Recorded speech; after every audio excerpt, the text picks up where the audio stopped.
Masih ada tambahan untukku ya Allah, hamba-hambamu yang berjana, yang beragama kepada kepadamu, silakan masuk ke dalam. Ya, jadi neraka itu bisa bicara, surga juga bisa bicara, sesuai dengan kehendak Allah. Keduanya pernah saling berdebat, beradu argumentasi. Waqala Sufyan aidan, berkata Sufyan as-Sauri, ihtasab bil jannah wan nar. Surga dan neraka saling beradu argumentasi. Qala inna, neraka ngomong dengan surga, yalijuni al-jabbarun wa yalijuni al-mutakabbirun. Yang masuk ke dalam itu orang-orang yang suka berbuat kerusakan dan orang-orang yang sombong. Itu bagian. Wa qalatil jannah yalijuni al-du'afa wa yalijuni al-fuqara. Sementara kata surga, yang masuk ke dalam itu orang-orang yang lemah, orang-orang yang du'afa, wal fuqara, dan orang-orang yang miskin, orang-orang yang fakir. Jadi surga punya apa? Dan neraka punya penghuni khusus. Neraka dan surga tidak sama. Kemudian qala Allah tabaraka wa ta'ala lil jannah. Kemudian Allah Ta'ala berfirman kepada surga, ngomong sama surga, anti rahmati alhaqu biki man asya. Surga, engkau ini adalah rahmatku. Denganmu aku mengasihi orang yang aku kehendaki. Di surga tempat rahmatnya Allah, tempat di mana Allah merahmati hamba-hambanya secara umum.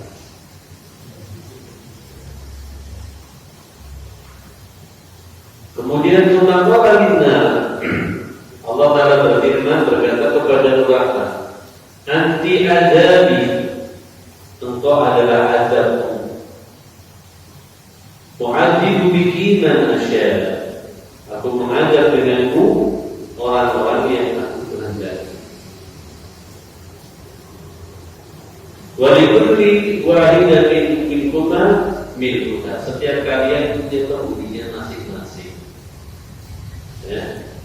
Jadi tidak perlu saling mengumpulkan, kalian memang menciptakan untuk porsi yang beda-beda. Ya. Porsinya beda-beda. Di hadis ini pertama menunjukkan di antara hal perbuatan surga dan neraka itu bisa berbicara. Yang kedua, mereka sempat berdebat dengan apa yang mereka miliki. Yang ketiga, kemudian Allah Ta'ala menanyai, memang surga untuk hamba-hambaku yang salih, untuk aku rahmati mereka. Tempat rahmatnya Allah dalam surga. Allah menyatakan 100 rahmat, ya. Yang satu rahmatnya itu diberikan di dunia. Untuk siapa? Untuk seluruh makhluk. Nah, yang 99 disimpan di surga. Padahal satu rahmat yang Allah Ta'ala berikan di dunia ini sudah memberikan manfaat kepada manusia banyak. Jadi manusia mendapatkan nikmat dunia itu satu rahmat bagian dari 199 itu nanti surga. Kayak apa ya nggak tahu. Oh, yang satu ini aja kita seringkali mendapatkan nikmat di dunia, bisa makan, bisa minum, dan sebagainya, dan merasakan nikmat. Nah, yang 99 kayak apa ya? Kalau itu diberikan khusus buat orang yang beriman, dan orang beriman jumlahnya lebih sedikit Dari 1000 umat manusia itu 999 masuk neraka, 1 masuk surga. Ya, jadi di sini ada 1000 kan? Rumah ada 1000. Ya.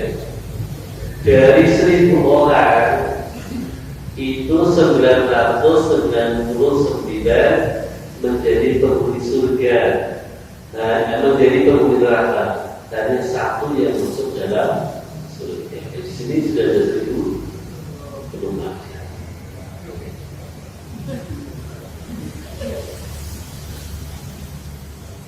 Ini bergembira dalam riwayat 999 itu diambil dari bangsa Ya'juj dan Ma'juj. Ya. Bangsa yang jumlahnya banyak. Nanti keluar di akhir zaman, manusia tidak ada yang mampu mengalahkan. Kata Nabi Isa. Akhirnya Pak, istilahnya Nabi Isa dengan kaum muslimin ketika Dajjal keluar pikir, bukan lawan. Bangsanya juga tidak bisa dilawan. Bahkan mereka mengarahkan panah ke langit. Ketika mereka sudah mengalahkan muslim, mereka mengarahkan panah ke langit. Allah kembalikan dalam keadaan berlumuran darah sehingga mereka menyangka bangsa lain juga sudah kalah. Jadi ini bergembira kita bahwa yang menjadi tumbal untuk masuk ke dalam neraka itu bangsa Ya'juj dan Ma'juj. Ini bangsa manusia, ya, bangsa manusia yang keturunan Nabi Adam yang cilaka karena mereka membuat kerusakan sampai di zaman Zulkarnain dibuatkan benteng agar mereka tidak mengganggu manusia. Nah, surga neraka bisa dijaga. Surga dengan diajak bicara sama Allah, neraka dengan diajak bicara sama Allah Ta'ala, dari masing-masing dunia tempat. Nah, tinggal kita masuk golongan yang mana? Apakah golongan yang du'afa, yang fuqara, yang kemudian beriman dan bertakwa kepada Allah, atau golongan yang jabarun al-mutakabbirun, yang sombong, yang suka berbuat kerusakan, yang sombong, tidak mau mentaati Allah Ta'ala. Ini adalah nanti tempatnya ada sendiri. Jadi di akhirat itu tidak nyampur orang baik yang nyampur dengan orang jahat. Ya, dipisah. Orang-orang baik, orang saleh dimasukkan di dalam surga. Orang-orang yang jahat di dunia tidak mau mentaati Allah Ta'ala, ya, durhaka kepada Allah Ta'ala, dimasukkan di dalam nerakanya Allah Subhanahu wa Ta'ala. Nah, di sini dimasukkan dalam kitab Al-Jannah wa sifatun na'imiha wa ahliha. Surga dan sifat penghuninya dan orang-orang yang ada di dalam.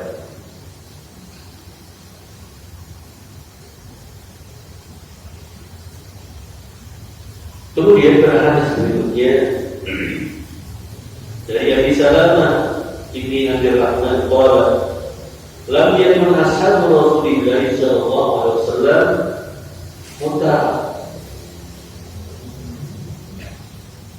muta'azzaqin wala mutamawitin wa kanu yatanashaduna syi'ra fi majalisihim ويذكرون أمر جاهليتهم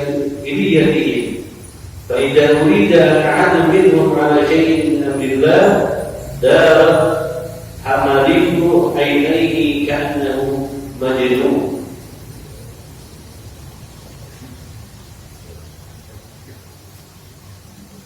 Kata Abi Salamah bin Abdurrahman, beliau menyebutkan karakter sahabat.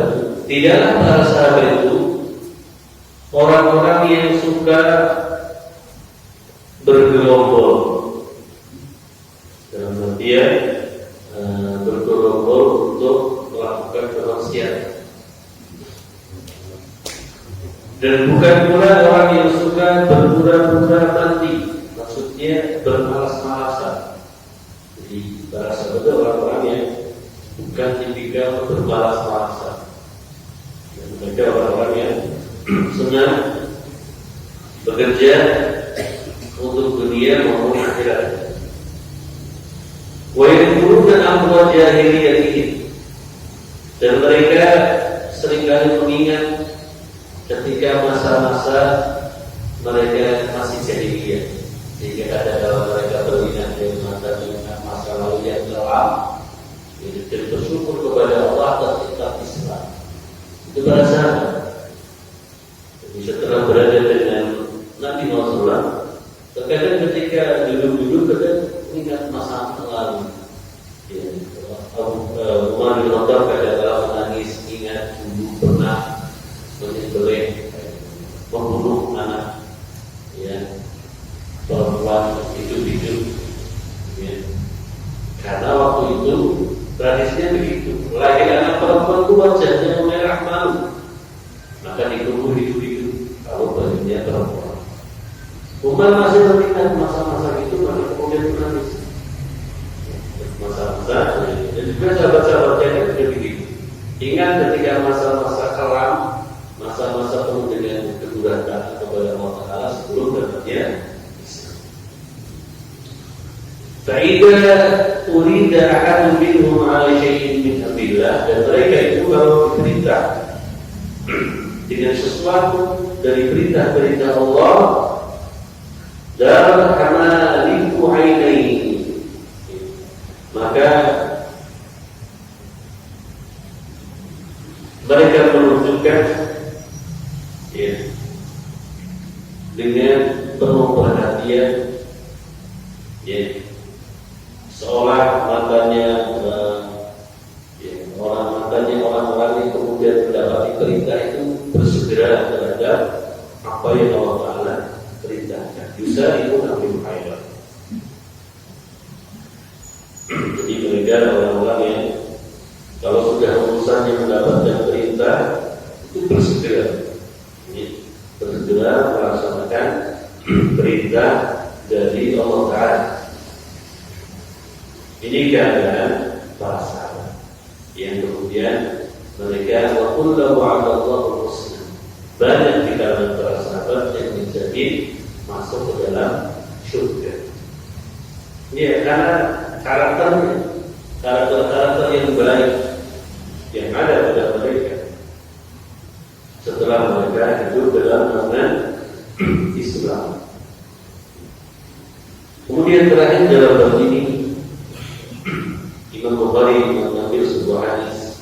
Haddatsana Muhammad bin Sallam qala akhbarana Abdullah bin Mubarak an Muhammad bin Adlan an Amr bin Shu'aib an Nabi an Jaddi an Nabi sallallahu alaihi wasallam qala yusharul mutakabbiruna yawmal qiyamati amsal darri fi surati rijal yasharu ad-dullu min kulli makan yusafuna ila sidrin min jahannam yusamma buhulas ta'luhum narul hadiyan wa yuzqala min qasarati ahli an-nar ina kal khabal. Muhammad bin Salam menceritakan kepada kami, Abdullah bin Mubarak mengabarkan kepada kami dari Muhammad bin Ajlan, dari Amr bin Shu'aib dari bapaknya, dari kakaknya, dari Nabi SAW. Yusyarul mutakabbirun, akan dikumpulkan orang-orang yang sombong yaumul qiyamah, pada hari kiamat, amsalat dar fi suratil rijal, itu dalam bentuk seperti debu yang berbentuk orang.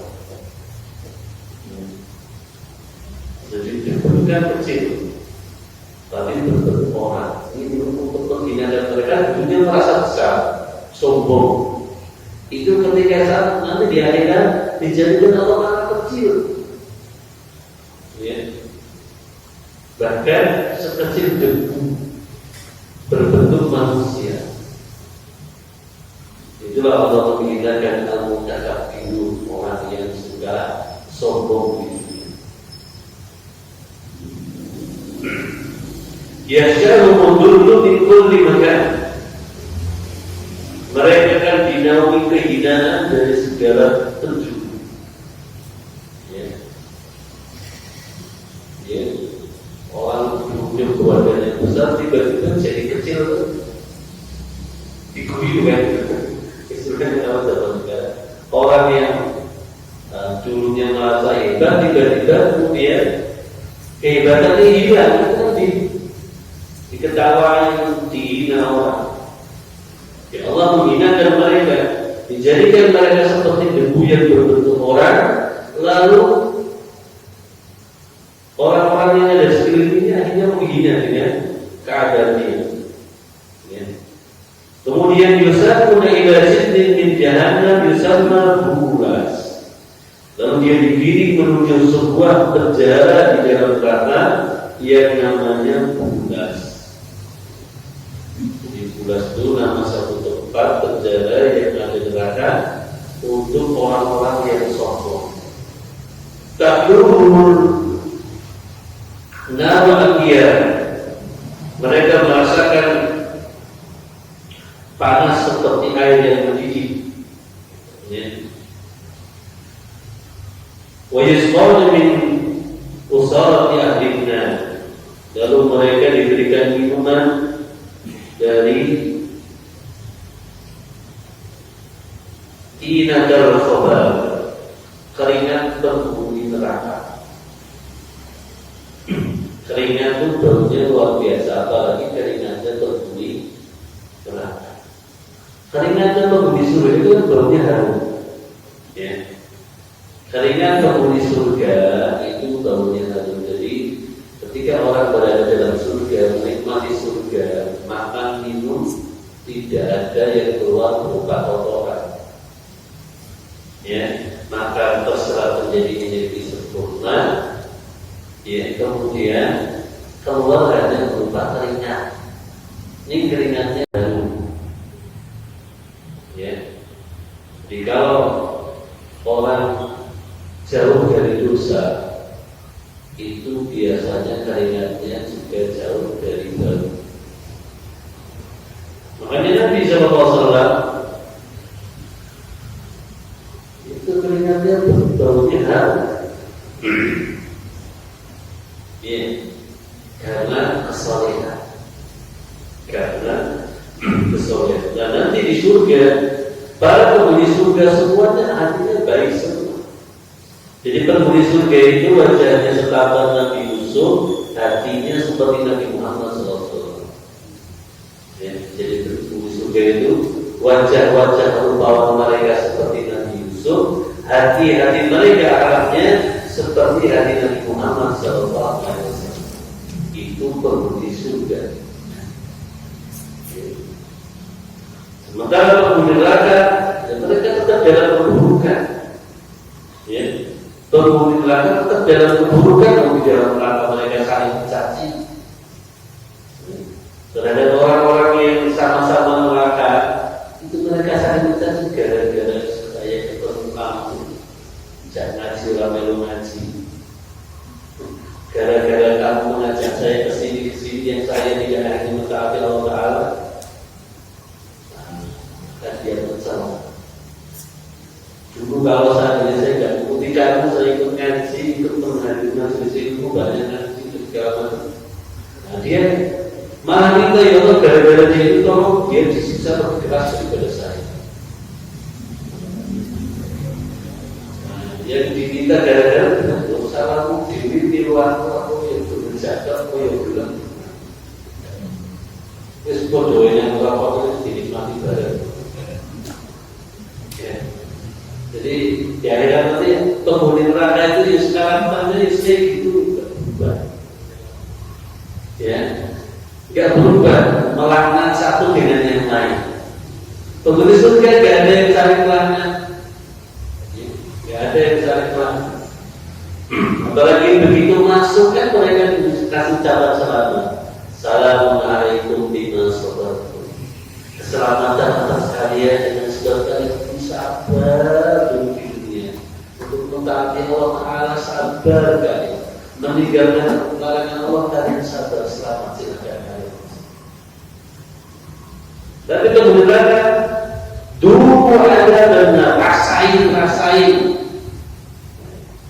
siksa itu secara tidak sama. Yang beda ucapannya. Yang di surga dikasih catatan selamat, yang di neraka dirasain kan. Duku ada benar, rasakan oleh kalian ada neraka.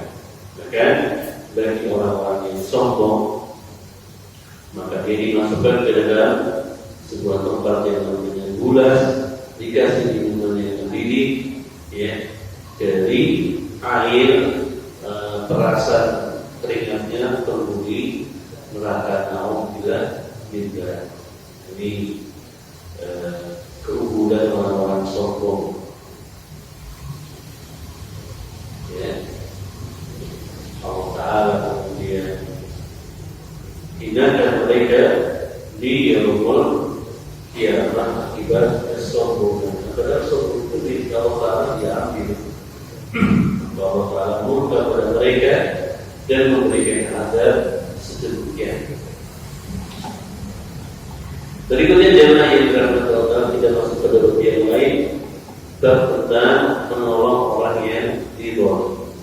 Haddatsana Ibrahim bin Musa qala haddatsani Ibnu Abi Zaidah qala haddatsana Abi an Khalid bin Salamah an al-Badi an Urwah an Aisyah radhiyallahu anha anna an-nabiy sallallahu alaihi wasallam qala laha dunaki tantasim.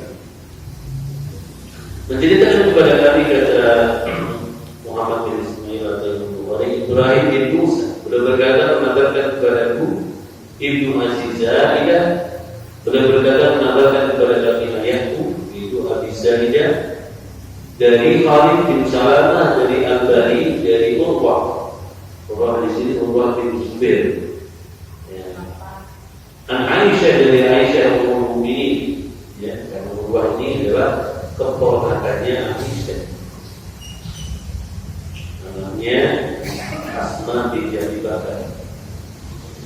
Nabi sallallahu alaihi wasallam bahwasanya Nabi pernah bersabda kepada Aisyah, "Dunaki fantasi, orang yang ada di bawahmu, maka tolong." Jadi menolong bawahan itu berarti kan dari kedoliman yang dia tidak bisa menghindarkannya kecuali ditolong oleh atasannya. Maka Nabi Muhammad memerintahkan kepada Aisyah radhiyallahu anha, "Dunaki fantasi, orang yang ada di bawahmu, maka tolonglah." Dan dia adalah pembantunya Aisyah, berarti berada di bawahnya Aisyah. Nanti memberikan untuk menolong dia. Insya Allah ada pekerjaan juga. Makanya dulu sering saya ceritakan, mengapa para budak di zaman para sahabat itu banyak yang jadi ulama. Karena mereka berada dalam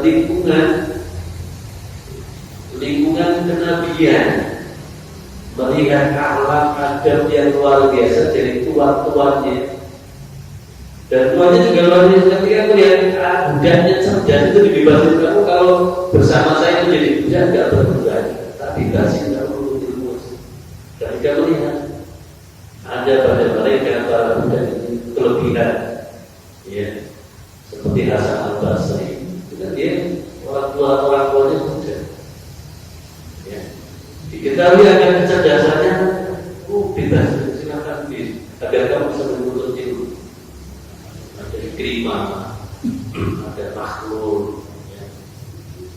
Ada apa itu ulama-ulama yang berasal dari keluarga muda, berada di lingkungan sahabat-sahabiah yang mereka lihat perintahnya Nabi, dunani tantasi, orang yang ada di bawah pembantu kamu, tolonglah mereka.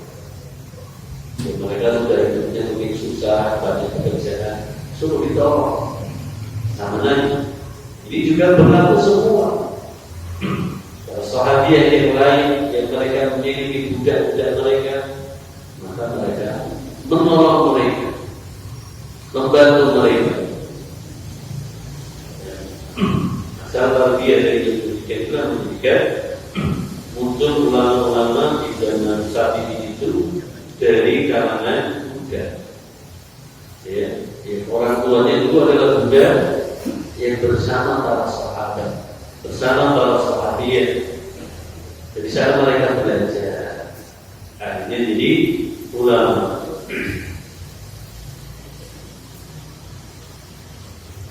Berikutnya, hadis ini cukup panjang. Dan sini berkisah tentang kehidupan rumah tangga Nabi. Jadi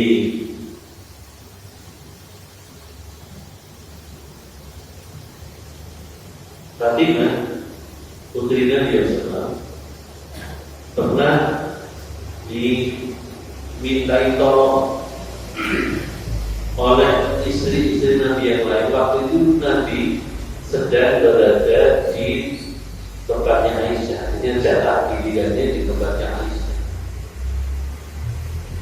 Ya. Kemudian mereka yang biasa saling cemburu antara istri Nabi dengan istri Nabi yang lain. Akhirnya wajul ini lewat putrinya Rasulullah itu siapa? Fatimah. Tolong sampaikan kepada ayahmu, ya, agar jangan menganaskan Aisyah. Jangan. Padahal masalah cinta itu kan tidak bisa dibagi. Rasulullah SAW itu tidak bisa membagi untuk istri-istrinya cinta-cintanya. Tidak bisa. Ya. Rasulullah paling cinta istri itu pertama Khadijah. Itu tidak bisa dikalahkan siapapun. Setelah Khadijah, yang paling dicintai dari istri beliau siapa? Aisyah. Nah, mereka ingin agar tidak begitu. Nah, mereka mintanya langsung kepada Fatimah, ya. Lalu Fatimah berkata kepada ayahnya, kepada Rasulullah, sesungguhnya istri-istrimu mengutus saya untuk memintakan keadilan kepadamu di rumah Aisyah. Ini Fatimah yang ngomong, aku tadi itu disuruh sama istri-istrimu ya Rasul, yang lainnya selain Aisyah. Jadi mereka minta keadilan kepadamu di rumah binti Abu Quhafah ibu Aisyah. Nanti dalam ketika Fatimah berkata demikian, berkata kepada putrinya,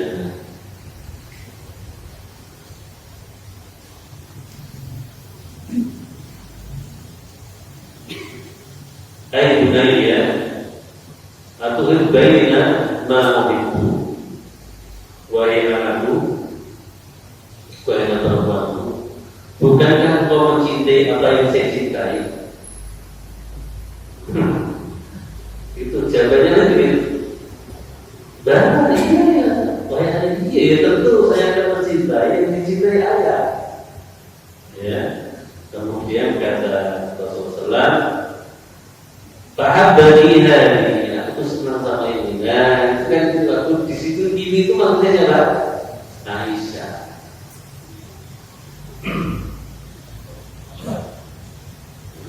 Pakoman kahorojan pahadat tahu. Lalu dia berdiri ngomong. Nabi ngomong sama istri-istri yang sedang nunggu di luar jawaban dari minta kehadiran kepada Nabi SAW. Ketika Fatimah berdiri keluar, dia menceritakan kepada mereka. Wah, yang ngomong ya, orang perlu apa manfaat. Artinya istri Nabi yang lain, ya udah kamu tidak bisa berikan manfaat, tidak memuaskan hati kami, wahai Fatimah. Minta yang lain saja. Zainab biar yang suruh masuk. Itu adalah rumah tangga istri Nabi yang jadi kan tidak usah khawatir kalau istrinya satu ya. Ini kan berbicara tentang istrinya Nabi yang lebih dari satu. Kalau istrinya cuma satu itu insya Allah tidak menghadapi masalah-masalah sebagaimana yang disebutkan dalam riwayat.